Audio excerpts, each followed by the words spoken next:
توجہ کر قربانی کر سو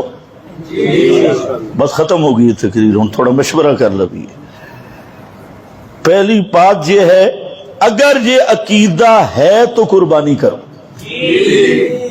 اور اگر عقیدہ نہ مردوں کے عادتاً سننے کا کسی نبی ولی کے وفات کے بعد عادتاً سننے کا عقیدہ ہے خدا کی قسم ایسا آدمی کے اور ابو جہل کے عقیدے میں کوئی فرق نہیں اس سے دمبا ذبح کرنے کی ضرورت نہیں قربانی کی پہلی شرط ہے کہ ماننا ہوگا بغیر اسباب کے سننے والا کون ہے بغیر اسباب کے کوئی ولی نبی نہیں سنتا جو اس مسئلے کو فروعی کہے اس کے ساتھ بھی قربانی نہیں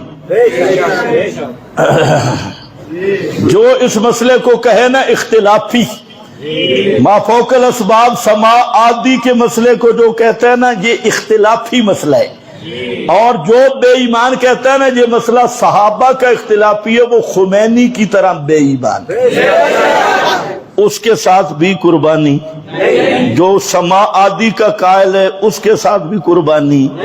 کئی آدمی مجھے کہتے ہیں جی آپ سما والی بات کرتے ہیں اور بات کیوں نہیں کرتے میں نے کہا سارے شرک دا مڈ ہے کھڑے توحید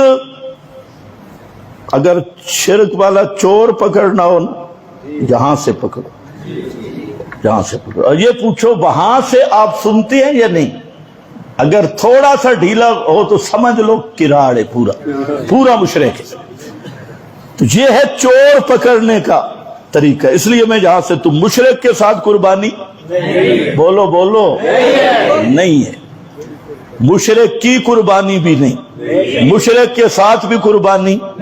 مشرک کسائی سے ذبح بھی قربانی نہیں کرانی اگر کرائی تو گئی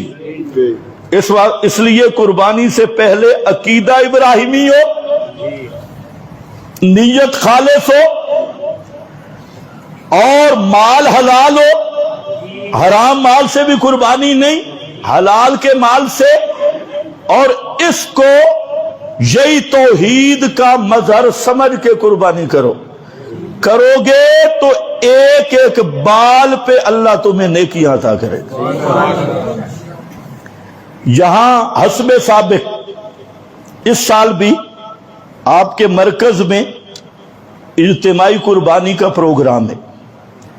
آپ میں جو مواحد ساتھی ہیں بعد میں پریشان نہ ہونا اور ہم توحید کا امتحان مسئلہ سماج سے شروع کرتے ہیں یہ بھی آپ کو پتہ ہونا چاہیے جو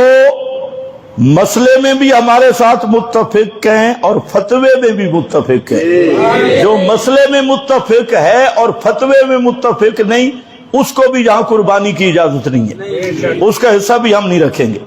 صاف بات ہے جو مسئلے میں بھی متفق ہے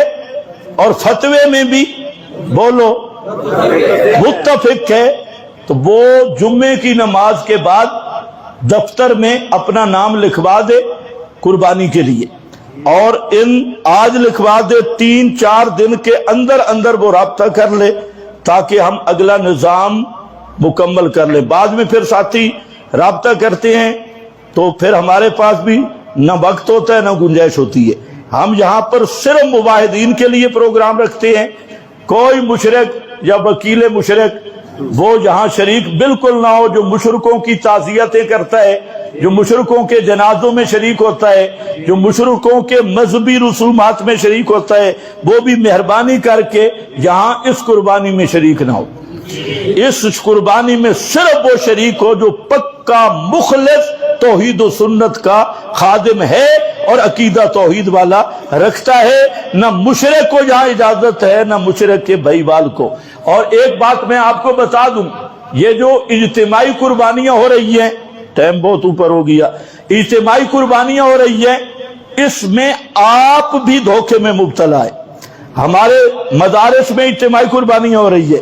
وہاں پر کوئی تمیز نہیں کہ حصہ دینے والا کون ہے وہاں پر صرف کوئی حصہ دے کوئی ہندو ہے سکھ ہے مشرک ہے للوڑ ہے للوڑ کو تو خیر سمجھتے ہی کچھ نہیں ہے اور کوئی قبر پرست جو ان کا مقصد ہے کہ سب سے زیادہ قربانی ہمارے مرکز میں ہو ڈنگر زیادہ ہوں، گوشت زیادہ ملے، چمڑے زیادہ ملے، کھالے زیادہ ملے، اللہ کے فضل سے اللہ نے اپنی رحمت سے آپ کے اس مرکز کو ان چیزوں سے پاک رکھا ہوا ہے۔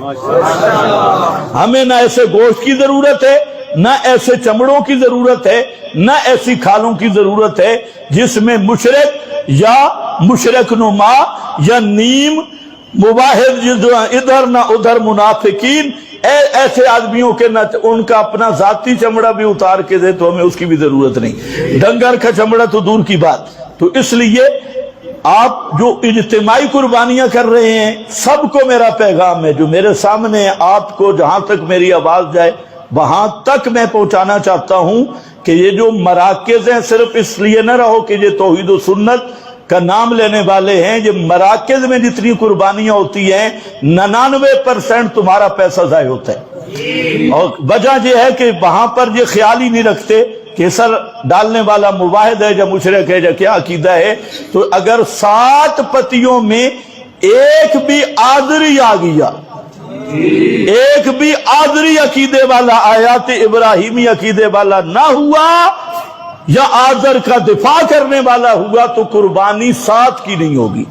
کیونکہ قربانی گوشت کا نام نہیں، قربانی نام ہے اراقۃ الدم کا۔ اراقۃ الدم میں تجزی نہیں ہوتی، وہ ایک ہی چیز ہے۔ وآخر دعوانا الحمدللہ۔